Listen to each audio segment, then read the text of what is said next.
Hello student आज का देखो हमारा टॉपिक है और नेक्स्ट मेथड हमारा प्राइम कॉस्ट मेथड है। क्लास में हमने वेजेस मेथड किया था। ओके, इन ऑब्जर्वेशन का आज हम प्राइम सेकंड मेथड है स्टूडेंट। देखो मेथड क्या होता है। प्राइम कॉस्ट आपको पता है स्टूडेंट, हमारा direct labour, material, direct wages and direct expense तीनों आप ऐड करते हैं तो आपकी प्राइम कॉस्ट मेथड आता है। ठीक है, प्राइम कॉस्ट आती है आपकी। इस मेथड में क्या करेंगे, हम ओवरहेड रेट निकालेंगे कि हमारी प्राइम कॉस्ट में हमारा ओवरहेड रेट कितना आ रहा है। ठीक है, तो देखो student, prime cost is the aggregate of direct material and direct wages. ठीक है, एंड डायरेक्ट एक्सपेंस भी होता है, लेकिन यहाँ पर हम टू ही पॉइंट्स लेंगे, मटेरियल एंड वेजेस को। Okay, in order to combine the advantage of both the methods, ठीक है, sometimes prime cost is taken as the basis for the overhead absorption rate। ठीक है, हम कई बार क्या करते हैं, हम अपने प्राइम कॉस्ट को बेस लेते हैं ओवरहेड एब्जॉर्प्शन रेट निकालने के लिए। ठीक है, तो देखो स्टूडेंट, हम इसका फॉर्मूला क्या यूज़ करेंगे ओवरहेड रेट निकालने के लिए। मीन एब्जॉर्प्शन रेट कैसे निकालेंगे आप, production overhead upon prime cost into 100।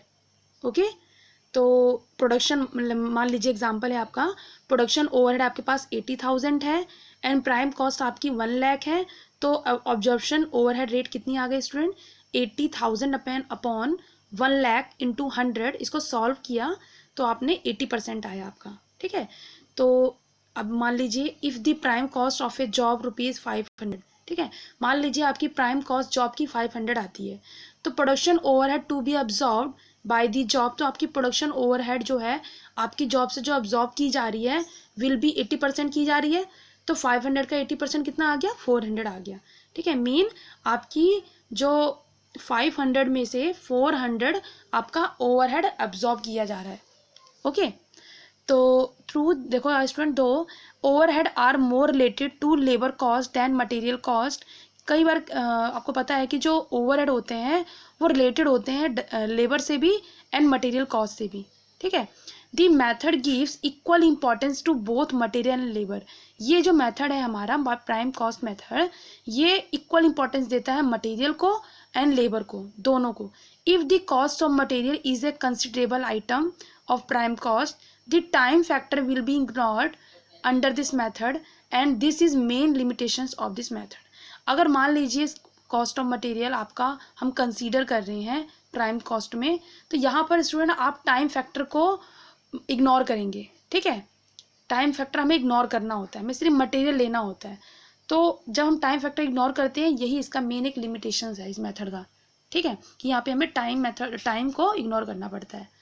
Okay, तो स्टूडेंट आपके एग्जाम में जो आएगा वो ऐसे एग्जाम्पल आएगा कि आपको मान लीजिए प्रोडक्शन ओवरहेड दे दिया, प्राइम कॉस्ट दे दिया, तो ऑब्जर्प्शन ओवरहेड रेट निकालना है।